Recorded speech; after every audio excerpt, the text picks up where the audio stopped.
안녕하십니까. 여러분들의 성공 취업과 여러분들의 성공 취업을 넘어선 성공 경력의 동반자 성공 취업 엑스파일의 김현빈입니다. 여러분은 요즘 이 한파 속에서도요, 온 국민을 기쁘게 할 만한 여러 가지 스포츠 관련된 소식들이 세계 곳곳에서 전달해 오는데요. 최근에 우리나라 그 호주 오픈 4강에 오른 정현 선수와 그다음에 베트남에서 국민 영웅이 된 박항서 감독 이야기가 우리 국민의 마음을 기쁘게 해주는 것 같습니다. 정현 선수는 아직까지 나이가 어리긴 하지만 박항서 감독 같은 경우에는 이렇게 빛을 보기까지 오랜 시간 많은 그 스스로의 단련과 훈련이 필요하지 않았나 생각합니다. 우리는 성공에 대한 간단한 일면만 보기 쉽지만 그런 성공이 있기까지 단기 또는 장기로 얼마나 많은 훈련과 스스로의 어려움을 인내하는 그러한 시간들이 있었는가 생각하면은 우리 또 취업 준비생 여러분들 힘든 면을 또 극복하시는 데 있어서 하나의 동기부여로 좀 삼았으면 하는 마음이 들고요. 그 취업의 시기가 인생 같은 경우에 오랜 시기인 만큼, 오랜 기간의 마라톤인 만큼 여러분들에게 있어서 체력 관리도 중요한 그 역량의 관리 중에 하나인가 생각이 듭니다. 여러분들 삶과 일의 밸런스 뭐 그런 얘기들을 지금 많이 하고 있는데 사실 그 삶과 일이 적절하게 같이 나가줘야지 여러분들 일도 또 더 즐겁게 할 수 있는 것이고 오랜 경력 목표를 위해서 뛸 수 있는 게 아닌가 생각합니다. 여러분들 체력 관리 굉장히 좀 신경 써서 잘 하시고요. 시간이 오래되고 지칠 때일수록 여러분들에 있어서의 어떤 그 기분을 충전하시는 데 있어서 많은 시간을 할애하셨으면 좋겠습니다. 자, 강의 시작할 텐데요. 오늘 강의 들어가기 전에 지난주에 했던 강의 잠깐 복습하고 넘어가도록 하겠습니다. 지난주에는 은행, 우리나라 국책은행의 중앙은행인 한국은행의 이주열 총재의 신년사를 통해서 화폐 쪽과 통화 정책에 관련된 것들을 한번 살펴보았고요. 관련된 뉴스들을 한번 같이 살펴보았습니다. 특히 그리고 한국은행 채용 공고를 통해서 한국은행이 어떠한 인재를 뽑는가에 대해서 간단히 살펴보았고요. 또 신조어로는 지난주에 그 퍼스트 펭귄, 처음에 뭔가 도전하는 사람에 대한 점수를 주고 또 그 사람을 따라서 모든 일을 하게 된다고 하는 그 퍼스트 펭귄에 대해서 이야기했었고, 그 다음에 긴급 수입 제한 조치 세이프 가드에 대해서 이야기를 했었습니다. 특히 요즘에 그 세이프 가드 관련해가지고 굉장히 많은 뉴스들이 나오고 있고 또 우리나라 무역이라든가 금융 분야, 외환 분야에 있어서 영향을 미치고 있는 뉴스인 만큼 여러분들이 한번 관심 있게 살펴보셨으면 좋겠습니다. 자, 그러면은 오늘 강의 시작하도록 할 텐데요. 오늘도 2018년 금융권의 주요 핫 이슈가 되는 뉴스들 한번 살펴보기로 하고요. 그다음에 오늘은 지난주에 이어서 한국은행 그 채용에 따른 또 조폐공사, 한국조폐공사와 조폐공사의 채용을 한번 간단히 분석을 해보도록 하겠습니다. 사실 한국조폐공사는 금융권 공사라고 보기보다는 좀 더 기술이라든가 그러한 것들에 좀 초점이 맞춰져 있긴 하지만 또 화폐를 만드는 곳이니만큼 우리가 좀 한번 관심을 갖고 이러한 곳에서는 어떤 사람들이 어떠한 직무로 일하게 되는가에 대해서 한번 살펴보도록 하겠습니다. 그다음에 연이어서 시사 용어와 도서 같이 살펴보는 시간 갖도록 하겠습니다. 자, 그럼 먼저 우리가 금융에 대해서 좀 더 튼튼하게 이해하기 위한 금융 기사를 한번 살펴보도록 할 텐데요. 자, 첫 번째 뉴스는 금융회사가 가계대출을 더 늘리려고 한다면 자본을 더 쌓아야 하는 자본 규제에 관련된 뉴스 여러분께 소개해드리도록 하겠습니다. 중요한 거는요, 가장 큰 핵심은 지금 은행 등 금융회사 자본 규제를 전면 개편하겠다고 이야기가 나오고 있는데요. 금융당국에서 여러분들 지금 올해 들어 아시겠지만 가계대출의 규모를 줄이기 위해서 정부 금융위원회 또 한국금융통화위원회 등 여러 가지로 전방위에서 지금 힘을 쓰고 있습니다. 그래서 이것을 억지로 규제하고 억지로 금지시키는 것이 아니라 좀 더 오랜 동안 시간 동안 단계를 밟아서 자연스럽게 정책 방향을 통해서 전체적으로 가계대출 가계대출 규모가 줄어들고 이 줄어든 가계대출의 그 자금이 좀 더 기업으로 생산적인 그러한 방향으로 갈 수 있게끔 유도하는 데 있어서 굉장히 많은 노력이 기울어져 있는데요. 이 뉴스도 아마 그러한 방향의 뉴스가 아닌가 생각합니다. 아마 여러분들 구글이라든가 네이버 등 그 포털 통해서 금융 뉴스를 검색해 보시면요.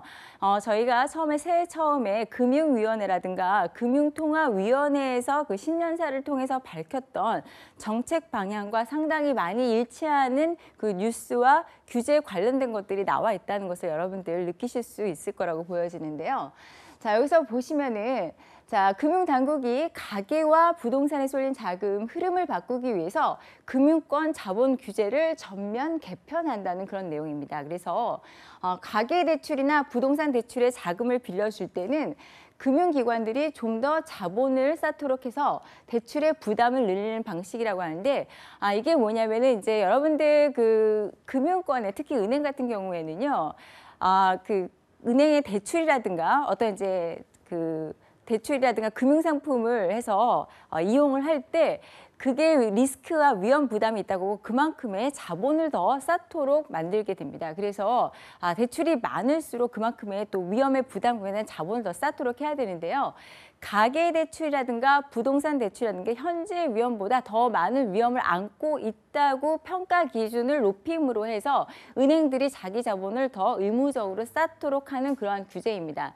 사실 이렇게 됨으로써 은행들 같은 경우에는 그 자기 자본 비율이라든가 그런 것들이 상당히 중요한 비중을 차지하고 있는데 좀 더 가계 대출과 부동산 대출에 부담을 가질 수밖에 없는 상황으로 유도하게 되는 것인데 이것이 사실은 이제 국가에서 그 정부에서 유도하기는 자연스럽게 기업 쪽으로 또 많은 스타트업이나 벤처기업이나 좀 더 생산적 기능을 할 수 있는 곳으로 자본을 유도한다는 것으로 지금 신경을 쓰고 있는 입장이지만 과연 그 정책이 유효성이 있을까 하는 데 대해서 여러 가지 지금 의견이 나오고 있습니다.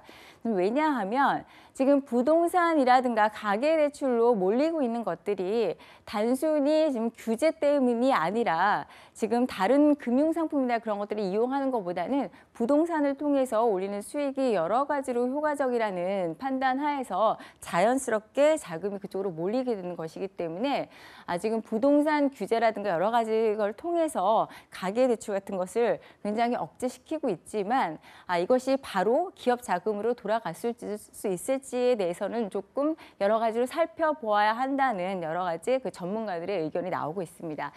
특히 요번에 그 경기 대응 완충 자본이라고 하는 자본 규제가 새로 도입된다고 하는데요. 아까 말씀드렸던 바와 같이 어떤 가계대출이라든가 부동산 대출을 은행에서 할 경우에 또는 제2금융권 뭐 저축은행이라든가 보험사에서 할 그 시에는 그만큼의 자본을 쌓아서 나중에 문제될 때 위험에 대응할 수 있는 그러한 펀드를 조성할 수 있도록 하게끔 유도한다고 합니다. 그래서 관련된 규제들 한번 살펴보시고 정책 방향과 또 그다음에 거기에서 은행들이라든가 각 금융사들이 어떠한 형식으로 더 수익에 또 그런 어려운 환경 속에서 수익을 올릴지에 대해서 여러분들 한번 고민해 보시는 것이 좋을 것 같습니다. 이번 이러한 규제를 통해서요, 가계부채 비율을 앞으로 한 40조 원을 줄이는 데까지 지금 목표를 삼고 있다고 합니다. 자, 다음 내용 한번 살펴보도록 하겠습니다. 다음 내용도 사실은 가계대출과 그 개인 그 가계대출 비중을 줄이게 하는 정책에 관련된 부분 중에 하나인데요. 자, 내용은 10%의 중금리 대출 상품이 늘어난다는 그런 내용입니다. 그래서 지난해 기준 약 3조 5천억 원인 그 중금리 대출 시장 규모가 2022년까지 더 커질 전망이라고 하는데요. 이런 그 내용을 살펴보면은 최종구 금융위원장은 25일 서민금융진흥원 간담회에서 이런 그 중금리 대출 활성화 추진 방안을 발표했다고 합니다. 그래서 일반적으로 중금리 대출은 10에서 15%의 금리 정도가 적용이 된다고 하는데요. 이게 무슨 말이냐고 하면은 보통 이제 은행에서 우리가 일반적으로 대출을 받을 때 신용을 평가해서 이 사람이 이제 은행에서 대출을 받을 수 있는지, 아니면 은행에서 거절을 당했을 때는 신용도가 좀 낮은 경우에는 제2금융권이나 그 여타의 이제 금융기관을 이용하게 되는데, 이렇게 신용도가 낮은 경우에는 위험도가 더 높다고 보고 조금은 모순적으로 느껴지실지 모르겠지만 좀 더 높은 금리를 적용하게 됩니다. 사실 이거는 돈이 급하고 신용 상태가 안 좋은 거는 여태까지 경제 생활을 하는 데 있어서 어려움이 많은 분들의 경우가, 또는 어려움이 많은 기업일 경우가 많은데, 이런 분들한테 더 높은 금리를 적용함으로써 사실은 그 이자에 대한 부담이 높아지게 되기 때문에 계속해서 악순환이 반복되게 됩니다. 그래서 지금 현재까지는 신용도가 아주 좋은 분들의 경우는 아예 저금리를 이용할 수 있거나, 아니면 신용이 낮아서 등급이 낮게 평가되는 분들의 경우는 아주 높은 금리로 그 적용을 받아서 은행 상품들을 이용할 수 있게 되는데요.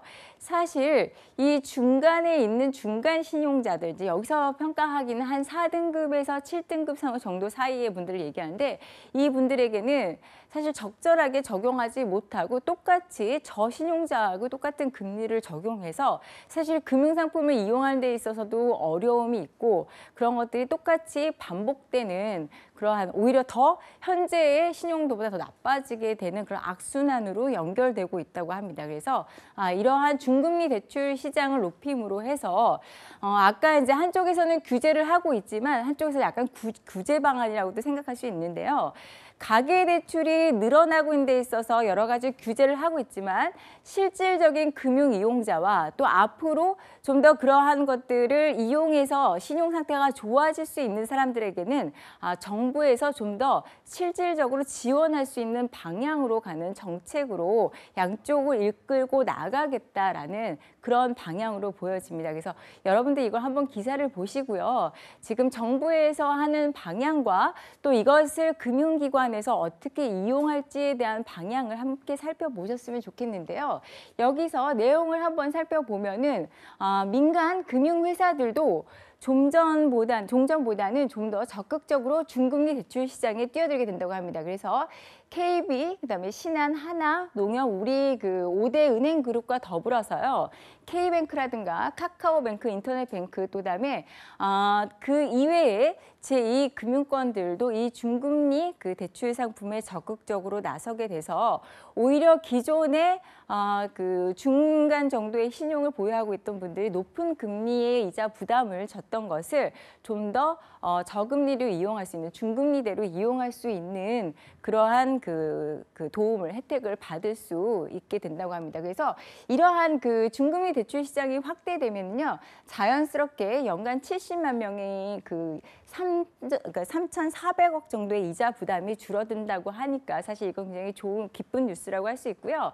이거와 더불어서 같이 나온 그 뉴스의 내용 중에 하나는 연체 금리가 우리나라의 경우 한 5% 정도를 넘는 아주 높은 연체, 5%에서 10% 정도의 높은 금리를 부담을 하고 있는데, 이것을 3% 정도로 제1금융권을 비롯해서 제2금융권까지 모두 적용을 한다고 합니다. 사실 우리나라가 서구 선진국이나 외국들에 비교해 보면요, 이 연체 금리가 상당히 높은 편이라고 합니다. 그래서 가뜩이나 그 어떠한 경제적인 상황으로 인해서 부담이 가는 상황에 연체를 하게 되는 것인데, 이것이 계속 악순환의 고리로 연결이 돼서 가계 대출도 점점 늘어나고, 그다음에 이것이 전체적인 국가 경제에 문제가 되고 있는 만큼 이걸 조절하기 위한 여러 가지 정책을 피고 있는 것이 아닌가 생각이 듭니다.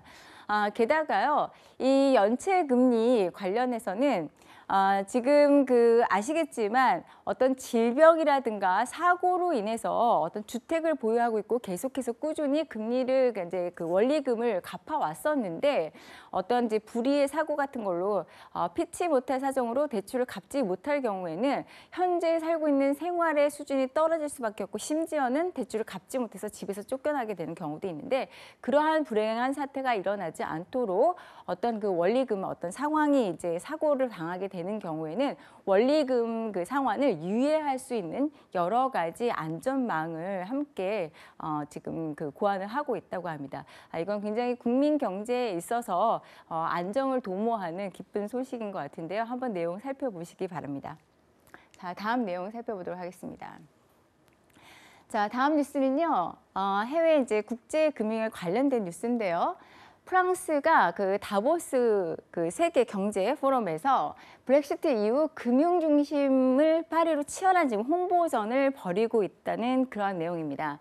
여러분 전에 제가 다보스 포럼에 대해서도 한번 얘기 드린 바 있었는데 이 다보스 포럼은 지금 어떻게 보면은 그 민간 주도하에 시작된 세계 포럼 중에서는 가장 영향력 있는 포럼이고 세계 각국의 석학들과 많은 뭐 경제의 그런 그 주요 인사들, 그다음에 정치인, 저널리스트에서 굉장히 주요 인사들이 모여서 세계를 좀 더 어떻게 하면은 우리가 그 많은 그 좋은 방향으로 함께 살아가는 사회에 영향을 끼칠 것인가 해서 많은 논의들이 주제가 되고 있고요.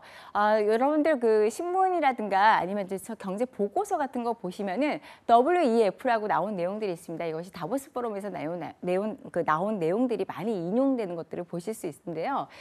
지금 현재 얼마 전에 그 다보스 포럼이 열렸는데 거기에서 이제 그 신문 보시면은 트럼프 대통령의 뭐 미국 중심의 그런 연설이 있었다든가 여러 가지 그 내용들을 보실 수 있을 것입니다. 근데 이제 특히 프랑스가 그 사실 기존에 이제 그 유럽에서는 금융의 허브라고 하면은 영국의 런던을 꼽았었는데 지금 그 브렉시트 이후에 그 영국이 그 유럽 연합에 있어서 접근하거나 볼 수 없어지는 그런 여러 가지 그 제한 조치에 걸리게 되고 있기 때문에 지금 그러한 금융의 많은 기관들이나 그 인력들을 재배치해야 하는 상황이 되었다고 합니다. 그래서 이러한 기회에 금융 허브가 돼서 어떤 경제적인 이득을 도모하기 위해서 프랑스가 지금 적극적인 홍보에 나서고 있다는 그런 내용입니다. 그래서 한번 내용을 좀 살펴보면요.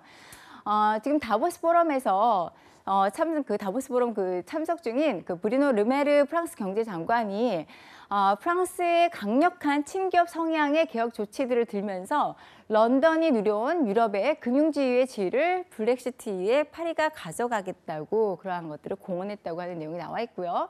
그다음에 그는 그 브렉시트 이후에 새로운 리더가 부상할 것인데 그러한 것에 있어서 프랑스 파리가 그 역할을 담당을 하겠다라는 내용이 나와 있습니다.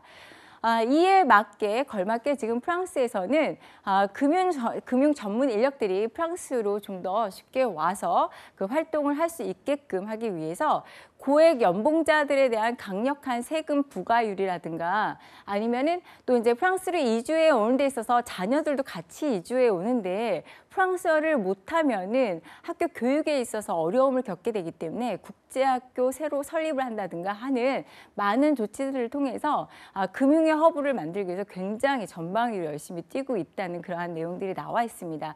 그만큼 어떠한 금융 허브가 되거나 어떠한 그 산업의 중심지가 될 때 그곳에서 누리는 혜택이 굉장히 많기 때문에 이러한 열심히 홍보전을 벌이고 있는 것이라고 보여지는데요. 우리나라도 한동안 뭐 아시아의 이제 금융 허브가 돼야 된다, 뭐 물류의 허브가 돼야 된다. 그래서 여러 가지 정책들을 통해서 좀 더 많은 기업들이 오게 하기 위한 친기업 그러한 정책들을 내놓은 바가 있습니다. 그래서 그것들이 좀 더 유효성을 거두기 위해서 여러 가지 제반적인 인프라가 구축돼야 된다는 것은 굉장히 중요한 사실이고요. 근데 좀 아쉽게도 프랑스에서 이렇게 굉장히 광고를 하고 열심히 그 유치하기 위해서 노력을 함에도 불구하고 실질적으로는 지금 프랑스 파리보다는 독일의 프랑크푸르트가 가장 강력하게 영국의 런던을 대치해서 갈 수 있는 금융 허브로 부상되고 있다는 내용입니다. 그래서 아마 제가 보기에는 앞으로도 프랑스가 더 많은 홍보를 해야 될 것이라고 생각하는데요. 앞으로에 어떻게 될지 좀 귀추가 주목되는 바입니다. 그럼 다음 한번 그 뉴스 보도록 하겠습니다. 자, 이건 우리나라 뉴스인데요. 제가 지난번에 그 금융공기업에 대해서 설명을 드렸을 때 금융공기업은 크게 굳이 나눈다면 한국은행이나 산업은행 같은 국책은행과 그다음에 그 예금보험공사라든가 그다음에 뭐 한국예탁원 같은 결제예탁원 같은 금융공공기관이라든가 그다음에 일부 이제 협회로 나눈다고 말씀을 드렸었는데 그 협회 중에 하나인 금융투자협회의 회장에 권용원 키움증권 사장이 선출됐다는 그러한 내용입니다. 여러분들 금융투자협회는요, 우리나라에서 금융 관련된 협회에서는 가장 규모가 큰 협회입니다. 사실은 시작은 증권업협회로부터 시작을 했고요. 거기에 자산운용협회와 그다음에 선물협회가 같이 통합돼서 지금은 현재 금융투자협회로 불리고 있고요. 회원사의 규모도 증권사, 자산운용사에서 총 213개인데 투표를 통해서 계속해서 회장을 선출하게 되어 있습니다. 그래서 임기는 한 3년 정도 있고요. 그래서 근본 이번 협회장에 선출된 권영원 키움증권 사장님의 경우에는 예전에 산업통상자원부에서 공직에서 근무한 경력을 갖고 지금 직전에 키움증권 사장을 역임을 했습니다. 그래서 놀랍게도 서울대 전자공학과 출신이어서 우리가 생각하는 기존의 금융권의 경력 트랙하고는 조금 차이가 있는 듯한데요. 아마 앞으로는 이렇게 어떤 전공이라든가 그런 것들이 이 전공을 했기 때문에 반드시 이 분야로 간다라는 전체적인 틀들은 모두가 깨지고 있는 것이 아닌가 생각을 합니다. 그래서 그냥 어떻게 보면은 요즘 디지털에 대한 얘기가 많이 나오고 있는데 그런 부분에 있어서 또 하나의 그런 관련된 뉴스가 아닌가 생각되기도 하고요. 득표율이 68.1%라고 했는데 굉장히 높은 지지율로 당선이 된 것이 아닌가 싶습니다. 한번 내용 살펴보시고요. 무엇보다도 금융투자협회에 대해서 한번 살펴보시면서 홈페이지 들어가 보시면은 여러 가지 투자 관련된 내용들이 나와 있고 그다음에 전문 운용력들을 검색을 할 수가 있습니다. 그래서 여러분들 인력들의 어떤 경영 레코드를 한번 보시는 것도 여러분들이 내가 앞으로 경영 목표를 어떻게 가져갈 것인가에 대한 것들을 지침을 받는 데 있어서 도움이 될 것 같습니다. 한번 내용 살펴보시고요. 자, 다음에는 외환과 국제금융 관련된 뉴스입니다. 내용 한번 살펴보기로 하겠는데요.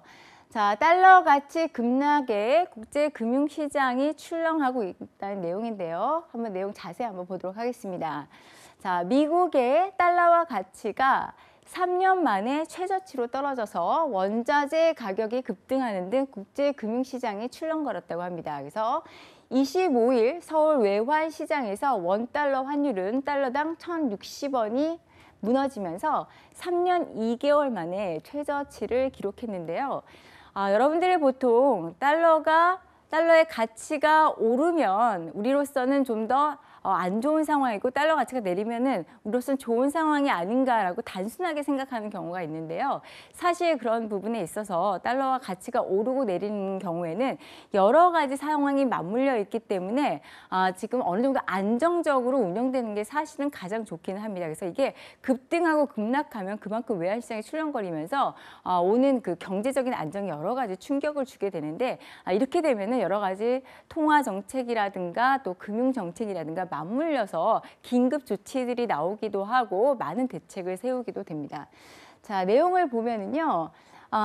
미국의 재무장관이 약한 달러가 미국에 좋다는 발언이 나온 직후에 뉴욕 외환시장에서 6개의 주요 통화의 견준 달러 가치가 1%의 하락을 했다는데요. 여기서 조금 내용을 살펴보면은 달러 가치가 떨어지고 원화 가치라든가 엔화 가치라든가 유로화 가치가 올라감에 따라서 우리가 보기에는 그런 미국이 뭔가 경제적 역할이 약해지고 있는가 생각하게 될 수도 있겠지만 미국으로서는 당장에 수출에 있어서 자국의 수출에 있어서 굉장히 많은 이득을 보게 된다고 합니다. 그래서 여러분도 아시겠지만 우리 같은 경우에 미국의 어떤 그 물건을 수입하는 데 있어서 달러 가치가 내려가면은 좀 더 싼 가격에 구입할 수 있기 때문에 국내에 있어서 같이 경쟁하는 만약 경쟁사가 있다면은 사실 좀 경쟁사의 입장으로서는 당장의 악재로 작용하는 그러한 상황이 될 수밖에 없습니다. 그래서 그러한 부분에 있어서 지금 미국이 좀 어떤 수출이라든가 그런 내부의 경기 호조의 분위기를 좀 더 상승시키기 위해서 이런 달러의 약세에 있어서 어느 정도 분위기를 전체적으로 편승시키는 것이 아닌가 생각을 했는데요. 여러분들 이걸 좀 분석을 해보셨으면 좋겠고요. 계속해서 미국이 지금 트럼프 정권 이후에는 지금 다보스 포럼에서도 미국 중심의 발언을 함으로써 지금 그 세계 각국 경제 그 석학들이라든가 여러 가지 그 주요 인사들의 그 긴장감을 아주 그 당기게 하는 발언들이 계속해서 나오고 있는데요. 미국 중심으로 여러 가지를 재편하겠다는 강한 의지를 보이게 됨으로써 중국이라든가 아시아 국가, 유럽으로서는 긴장을 할 수밖에 없는 상황이 아닌가 싶습니다. 특히 다른 나라에서 좀 경고를 하길 무역 전쟁에 이어서 통화 전쟁까지 시작이 되었다. 그리고 미국이 거의 성벽까지 도달했다 해서 이것이 굉장히 상당한 긴장감으로 그 각국에 경고를 주는 내용으로 이야기가 되고 있습니다. 근데 중요한 거는 이 달러 가치는 원자재 그 가격과는 반대로 움직이는 경향이 있다고 합니다. 그래서 달러 가치가 떨어지면은 원자재 가격이 사실 오르기 때문에 우리로서는 원자재를 수입해야 되는 입장이어서 사실 이러한 문제에 있어서 그냥 그 간단히 달러가 내려갔으니까 수입을 하는 입장에서는 좋은 상황이다라고만 볼 수만은 없는 그러한 상황입니다. 그래서 여러분들 환율이 올라갈 때와 이런 급등할 때, 급락할 때 한 내용들을 조금 비교해서 살펴보시면서 사실 실무진 면접이라든가 금융권 같은 경우에는 면접이라든가 그런 데서 이 외환과 환율 관련한 내용들이 상당히 많이 나올 수밖에 없습니다. 그래서 특히 또 그다음에 그 다른 산업 분야도 어떤 그 경영기획부서라든가 그런 외환 관련 또 그다음에 그 무역 관련 부서들은 이런 외환 관련한 그런 이슈들이 사실 상당히 민감한 문제이기 때문에 관련해서 면접 질문들도 실무진 면접에서 많이 나오고 있는데요. 한번 여러분들 살펴보시고 내용 한번 비교해 보셨으면 좋겠습니다. 자, 그러면은 오늘의 뉴스는 이것으로 마치고요. 그럼 오늘 이제 주요 강의의 내용은 한국조폐공사와 거기서 채용 분석 한번 내용 살펴보도록 하겠습니다. 지난번에 제가 한국은행을 말씀드리면서 한국의 그 원화를 발행하는 곳은 한국은행이긴 하지만 전체적인 통화량과 발행을 은행에게 하는 거는 한국은행이어도 이것을 만들어내는 곳은 한국조폐공사라고 말씀을 드린 바가 있습니다. 근데 한국조폐공사는요, 사실 금융권에 있는 공사와 공공기관이라고 말씀드리기는 좀 어렵고요. 전체적으로 그런 어떤 기술력과 원화 발행이라든가 아니면은 뭐 기념 주화 발행이라든가 그다음에 금 보증, 품질 보증까지 해서 여러 가지 사업 분야가 있습니다. 그래서 이 분야 한번 살펴보시고 어떤 인력을 한번 뽑는지 저희가 내용 살펴보도록 하겠습니다. 한국조폐공사 내용 간단하게는 콤스코라고도 얘기를 하고요. 그 코리안 민팅, 시큐리티 프린팅, 아이디 카드 오퍼레이팅이라고 해서 줄여서 콤스코라고 내용이 나와 있습니다. 그리고 간단하게 그 내용을 보면요, 한국조폐공사는 은행권, 주화, 국채, 공채, 각종 유화증권 및 정부 지방 자치단체에서의 자치단체들이 사용할 특수 제품의 제조, 기타 이외에 관련된 사업들을 수행할 목적으로 설립이 되었고요. 대한민국 공기업으로서는 사실 가장 역사가 오래된 그러한 공기업입니다. 왜냐하면 1951년, 그러니까 전쟁 시에 부산에서 설립이 되었었고요. 이것은 이제 정부의 전액 출자로 설립되었고, 그다음에 한국조폐공사는 실물 경제 활동에서 보안이 필요한 모든 제품과 서비스에 있어서 그런 것들을 제공하고 있는 그러한 공사라고 보시면 될 것 같고요. 이렇기 때문에 사실 기술 관련 인력들을 사실 많이 채용을 하고 있습니다. 본사는 대전광역시에 있고요. 대전광역시에 있는 만큼 그 지역 채용들이 그 열려 있는 편입니다. 그리고 지역 채용과 그다음에 전체적으로 뭐 여성 비율이라든가 지역 인재 비율이라든가 그런 것들을 맞춰서 채용하고 있기 때문에 여러분들 한번 내용 살펴보시고 관심 있는 분들은 한번 지원해 보시는 것도 좋을 것 같습니다. 자, 사업 분야를 저희가 한 번쯤 그 구체적으로 알아보도록 하겠는데요. 사업 분야는 크게 인쇄와 압인과 제지 사업 분야, ID, 그러니까 여권 카드라는 ID 부분, 그다음에 수출 부문, 그다음에 품질 인증 사업으로 나누어져 있습니다. 그래서 5개의 사업 본부가 있고요. 대전광역시 본사로 되어 있긴 하지만 사업본부와 하는 업무가 많은 만큼 각각의 본부들이 각 지역에 있어서 조금 나누어져 있습니다. 인쇄 사업 분야는요, 특히 이제 은행권이라든가 수표 등 그 경제 흐름의 주요 매개체인 화폐 전 그 제조 과정이 다 한국조폐공사에서 이루어지고 있습니다. 그래서 여러분들 쓰고 계신 뭐 5,000원권, 만원권, 5만원권이라든가 그다음에 이제 수표라든가 그다음에 우리가 이제 가끔 그 사용하게 되는 우표라든가 그다음에 상품권이라든가 그다음에 이제 증권이라든가 채권류에 있어서 어떤 보증이 필요한 것들은 모두 이 조폐공사에서 만들어져서 각 기관으로 가서 이것이 발행된다고 보시면 될 것 같습니다. 그래서 기술에 관련된 부분이 상당히 많이 부서가 되어 있고 기술력도 상당히 높은 편입니다. 인쇄 분야는 이렇고요. 자, 인쇄는 우리가 보통 지폐나 종이 쪽으로 생각하시면 될 것 같고요. 그다음에 압인 부분은 특히 이제 뭐 기념주화라든가 아니면 일반 주화라든가 그다음에 메달, 훈장 부분을 압인 그 사업 분야에서 관할한다고 볼 수 있는데요. 여러분들 지난번에도 제가 말씀드렸지만 우리가 이번 근본 동계 올림픽에서 사용한 모든 메달을 다 이 조폐공사에서 만들게 된 것입니다. 그래서 여러분들 이제 나중에 그 메달 막 수여하실 때 보면은 한번 연상하실 수 있지 않나 생각이 듭니다. 자, 그다음에 제지 산업을 한번 보도록 하겠는데요. 특히 공사에서 사용하고 있는 모든 이제 화폐권 같은 것들은 굉장히 좋은 재질로 이루어져야 합니다. 그래서 제가 지난번에도 한번 말씀을 드렸을 텐데요. 여러분들이 사용하시는 그 화폐 지폐권이라는 거는 종이 중에서는 상당히 순도가 높고 굉장히 강도가 높고 이렇게 여러분들 아시겠지만 잘 찢어지지 않는 그러한 아주 특수 재질로 되어 있습니다. 그래서 이러한 재질 화폐권의 재료가 되는 재질에 대한 부분을 직접 생산하고 있어서 이 부분에 있어서도 전문 인력이 필요한 상황입니다. 그래서 내용 보시면 홈페이지에 들어가 보시면요. 5만원권이라든가 5천원권, 만원권들의 위조를 할 수 없게끔 어떠한 부분을 확인해야 한다라는 것들이 나와 있습니다. 그래서 그런 것도 굉장히 특수 기술 등인데요. 그래서 위패를 만들지 못하도록 이러한 것들을 통해서 진폐를 감지할 수 있다라는 것들을 여러분들 한번 내용을 보시면 살펴볼 수 있습니다.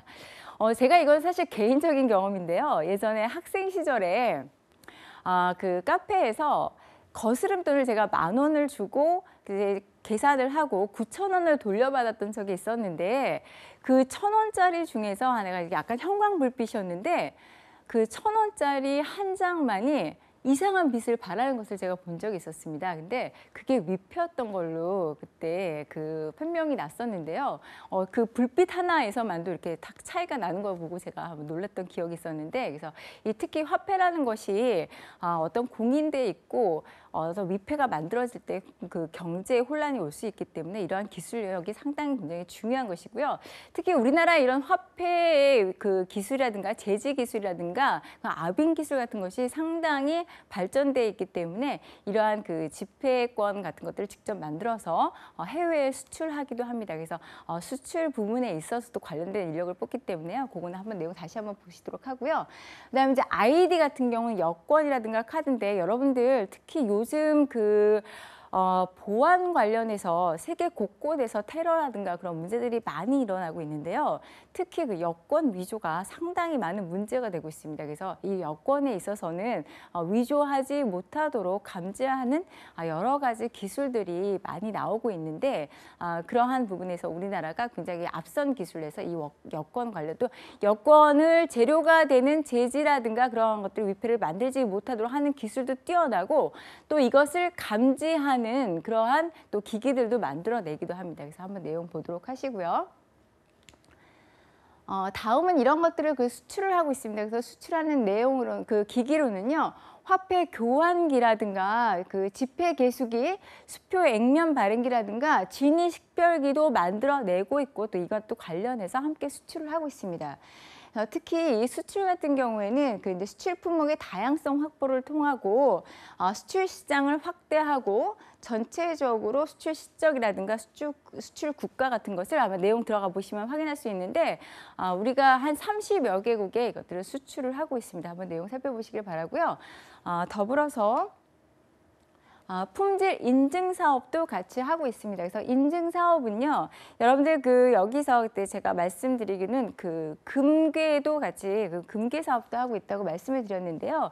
이 금괴 같은 경우 여러분들 또 이것도 가짜라든가 이런 것들에 대한 정확한 품질 인증이 있어야 되기 때문에 그 조폐공사에서 인증에 관련된 것을 확실하게 인증했다는 것, 특히 순도에 관련된 거를 인증하는 그러한 사업들을 하고 있습니다. 그래서 금괴 같은 걸 보시면은 이 조폐공사의 인증에 관련된 것들을 확인하실 수 있는데요.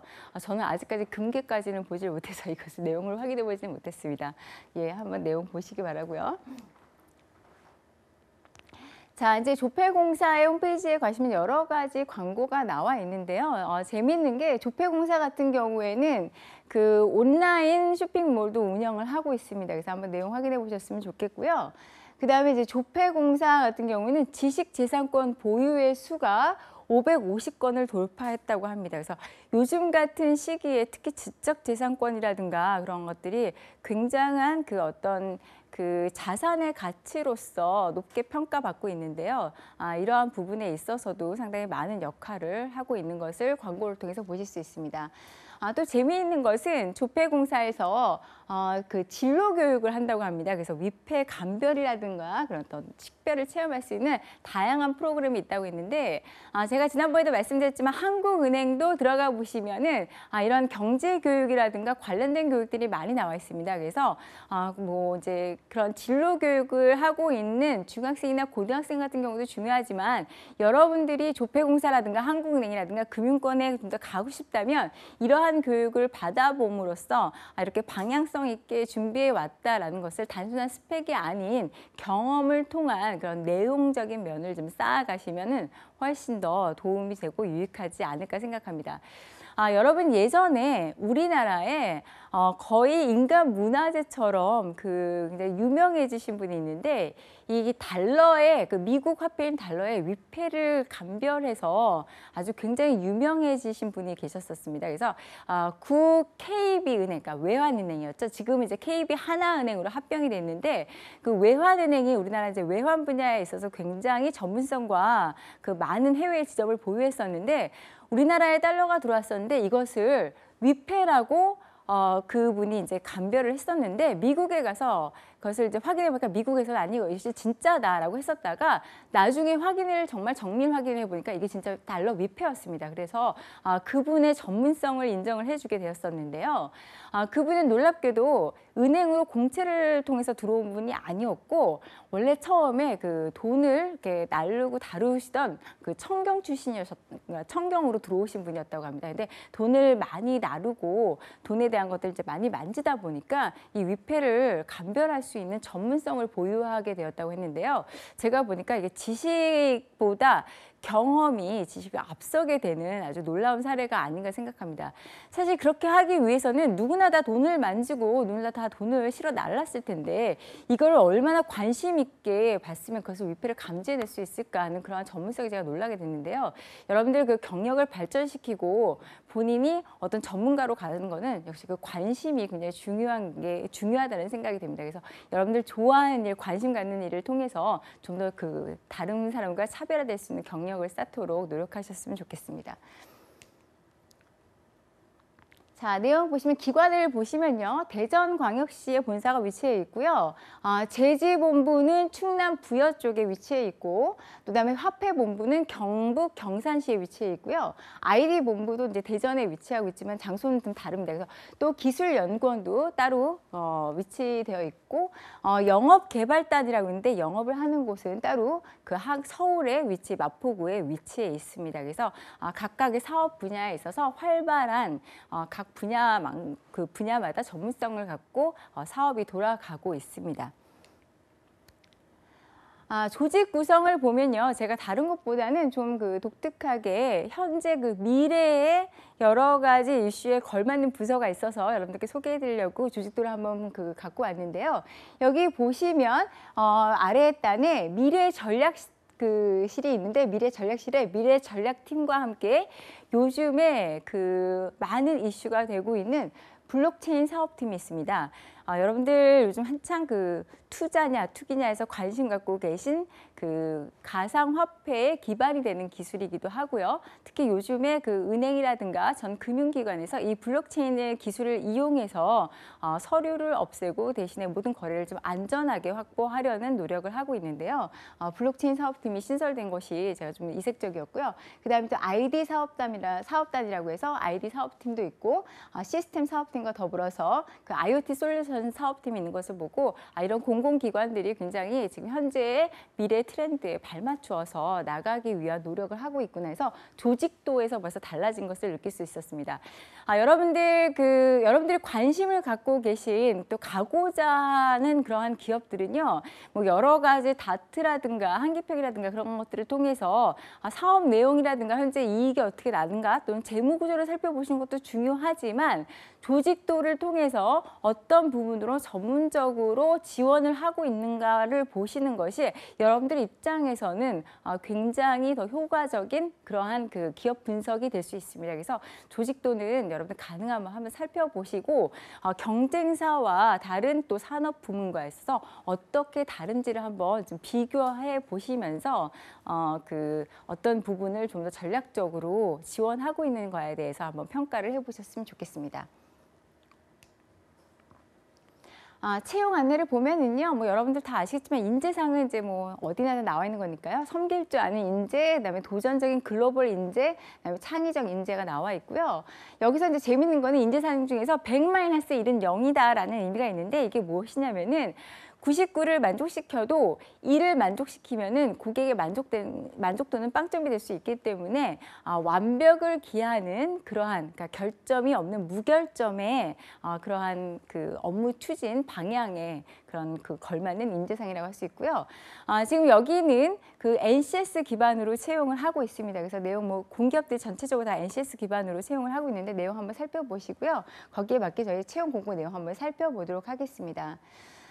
채용은요, 직무별로 공고를 내고 직무별로 채용을 하게 되어 있습니다. 그다음에 외국어는 지원 자격으로 보고 나중에는 전형에는 평가 기준을 넣지는 않고요. 그다음에 필기와 면접 전형이 있는데 면접은 구조화 면접을 실시를 하고요. 그다음에 면접 내용에는 직무 역량하고 인성하고 조직 적합성 등을 평가하게 됩니다.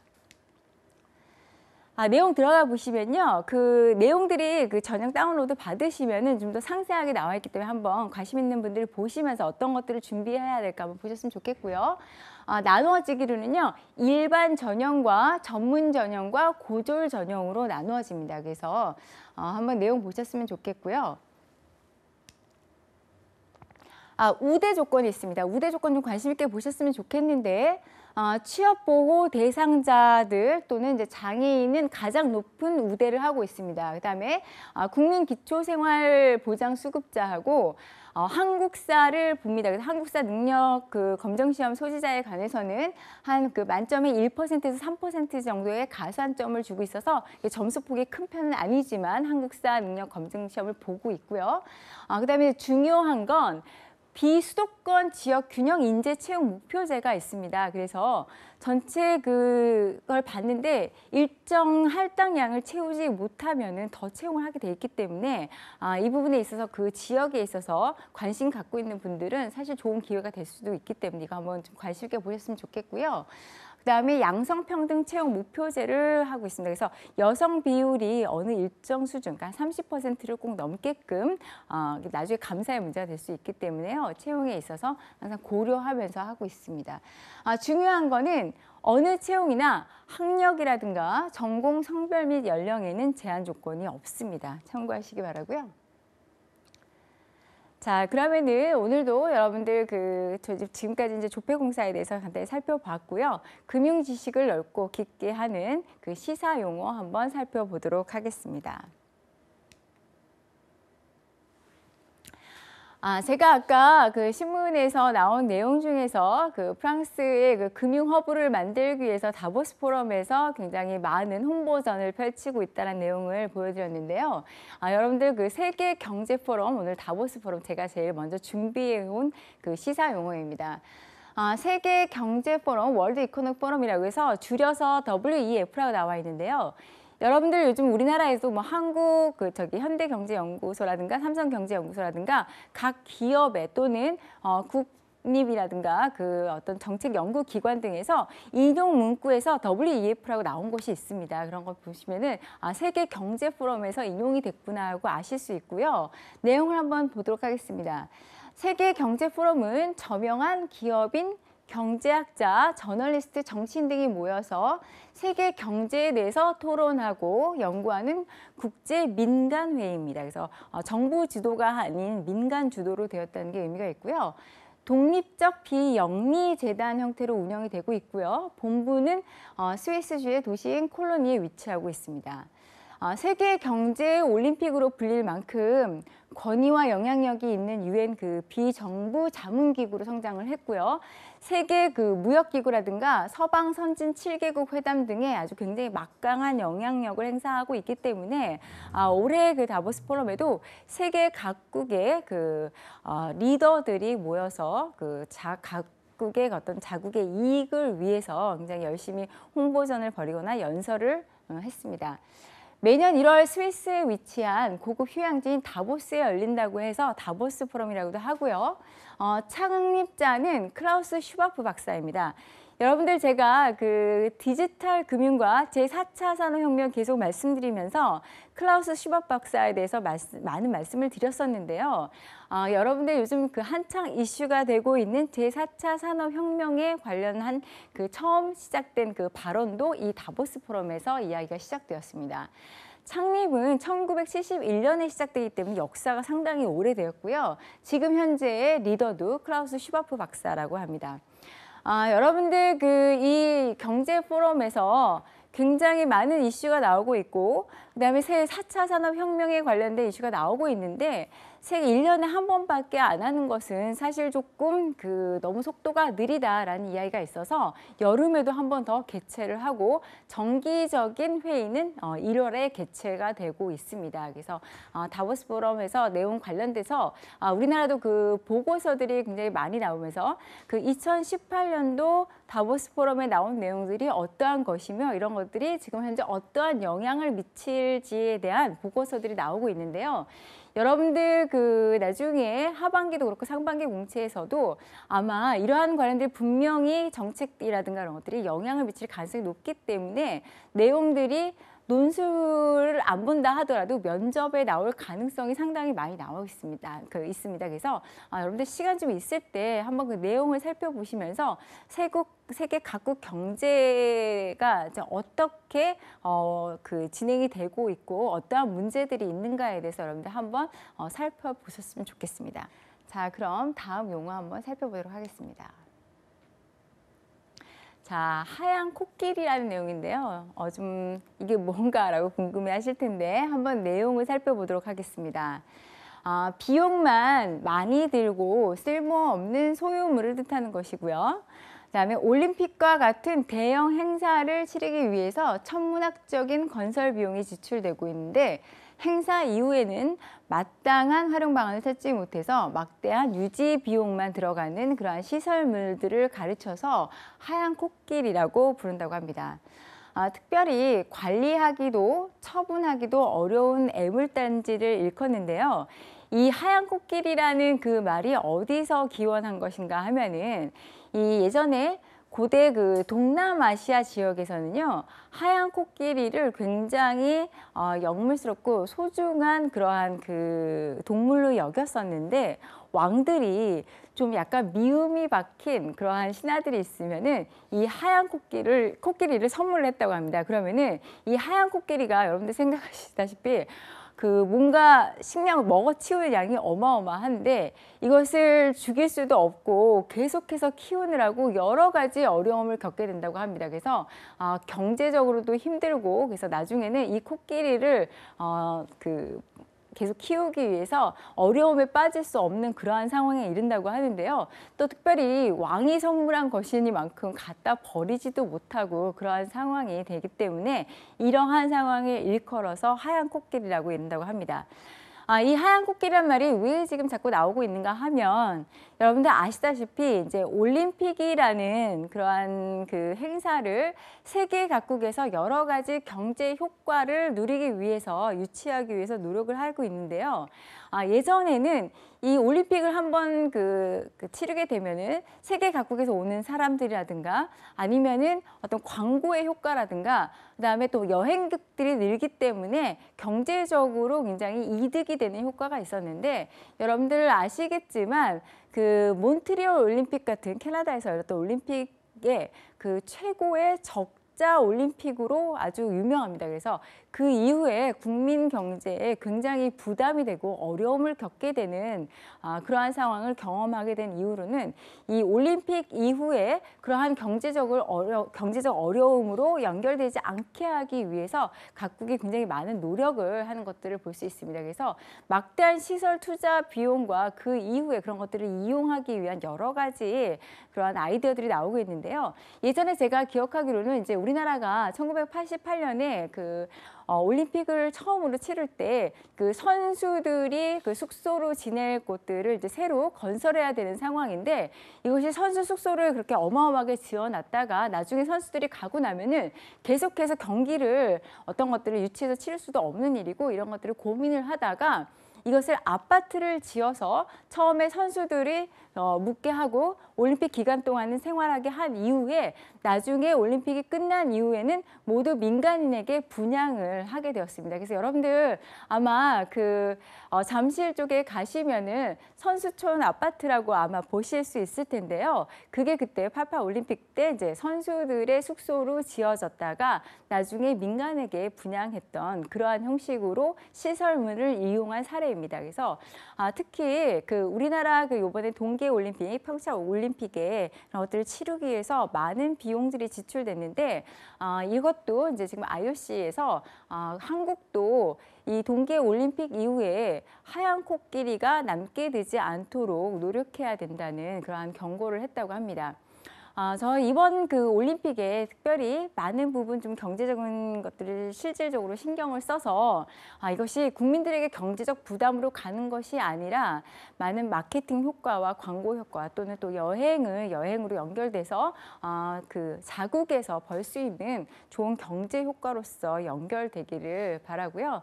여러분도 많은 관심 가져주시고, 사실 이제 올림픽이 열리면 여러분들 아시겠지만 뭐 그러한 중계권이라든가 그런 것들이 많은 이득이 있습니다. 그래서 아마 제가 보기에는 이 올림픽에 관련된 경제적 이득과 손실 관련해서도 나중에 기업의 면접 시에 나올 수 있는 문제가 될 수 있기 때문에 한번 내용을 살펴보시면서 여러분들만의 한번 생각을 가져보셨으면 좋겠습니다.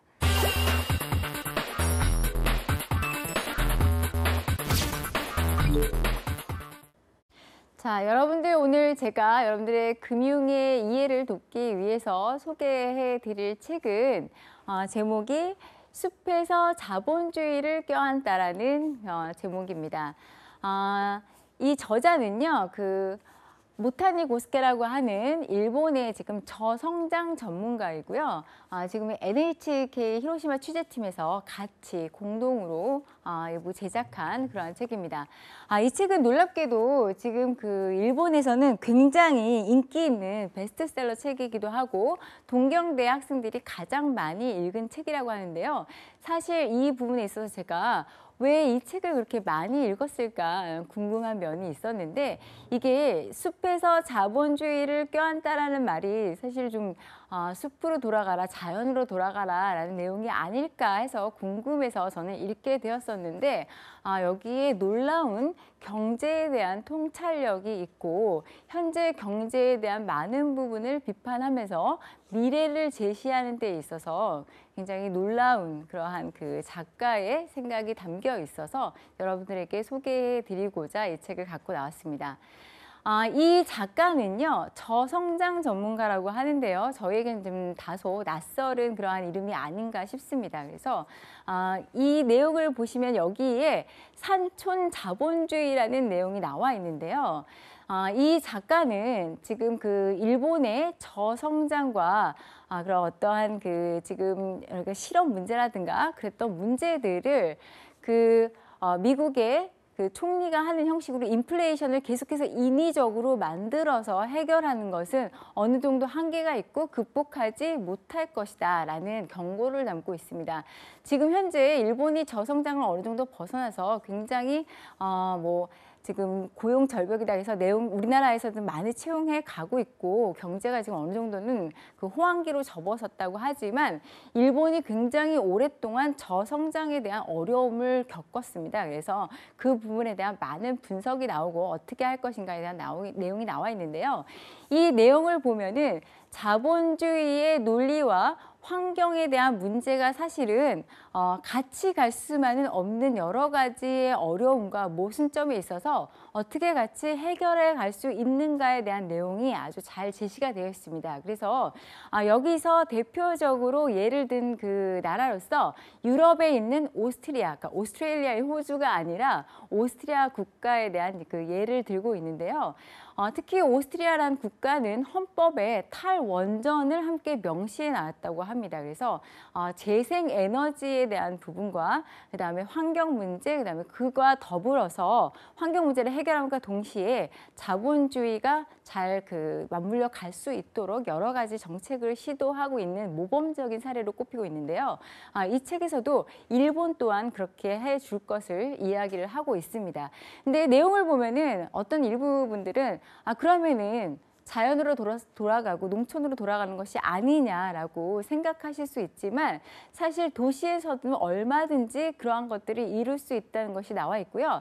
특히 일본의 예로 그 목재 산업의 예를 들어서 사실 우리는 좀 더 관심을 갖지 않고 조금은 그냥 소홀히 해왔던 부분에 있어서 많은 경제적 효과와 재생 에너지에 관련된 그 비밀이 들어있는 그러한 것들을 제시하고 있어서 굉장히 도움이 되는 내용이 아닌가 싶고 제가 특히 이 책을 좀 높이 평가하는 것은 우리가 자본주의, 어떤 경제 그렇게 하면은 현재 있는 경제 현상이라든가 외국에 있는 그런 것들을 비교해서 견주어서 하는데 우리의 생활에서 이런 것들이 맞물려가면서 어떻게 할 것인가를 관찰해 가면서 오랫동안 내용을 봐오고 준비한 내용이라서 여러분들 입장에서 곳곳에 내 주변에 있는 것들을 좀 생각해 가면서 맞물려 갈 수 있는 것이 아닌가 하고 생각해 볼 수 있는 그러한 지침이 되는 좋은 책이 아닌가 해서 여러분 갖고 나왔는데요. 책의 내용은 뭐 그렇게 아주 길지는 않습니다. 그래서 내용 여러분들 한번 살펴보시면 좋을 것 같고요. 이를 통해서 여러분들 우리가 앞으로 미래에 갈 자본주의는 어떤 방향인지 한번 생각해 보시는 시간을 가지셨으면 좋겠습니다. 자, 오늘도 책 속에 여러 가지 그다음에 그 뉴스 해서 여러분들 소개해 드렸는데요. 여러분들의 질문과 관심이 좀 더 좋은 강의와 좋은 내용을 전달해 드릴 수 있습니다. 그래서 제가 지난번에도 말씀드렸듯이 밴드 통해서 네이버 밴드 통해서 유레카 쳐보시면은 거기에 이제 석세스풀 커리어라고 나와 있을 텐데요. 자유롭게 가입하실 수 있습니다. 그럼 제가 했던 강의 내용과 더불어서 책과 뉴스 되게 계속해서 제가 올려놓고 있으니까 참고하시고요. 궁금하신 부분은 밴드에 직접 올려주셔도 좋고 제 메일 elisa@bankerskorea.com이나 아니면 한비70 gmail로 문의 주시면 여러분들께 답변 드리도록 하겠습니다. 여러분들 오랜 시간 감사드리고요. 또 다음 시간 뵙도록 하겠습니다. 감사합니다.